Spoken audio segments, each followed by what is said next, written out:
এখন আমরা যাচ্ছি পুজো দিতে মন্দিরে, আমাদের যেহেতু প্রথম বছর বিবাহবার্ষিকী। তো এই যে এখানে আমার বর রেডি, আমরা দুজনই আজকে রেড রেড।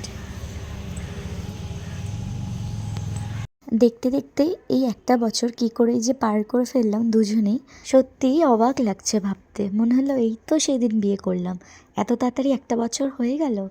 তো যার জন্যই আমরা সবার ফার্স্টে যেটা করেছি, সকালবেলায় ঘুম থেকে উঠে স্নান ধান করে রেডি হয়ে দুজনেই বেরিয়ে পড়েছি মায়ের মন্দিরে পুজো দেওয়ার জন্য।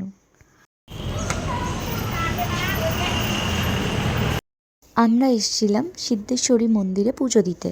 আমি কিন্তু ফার্স্টেই বাড়িতে ঘরের পুজোটা দিয়ে দিয়েছি, তারপরেই এসেছিলাম মায়ের মন্দিরে পুজো দিতে। আর এখানে দেখতেই পাচ্ছ, এসেই দেখি একটু ভিড় ছিল।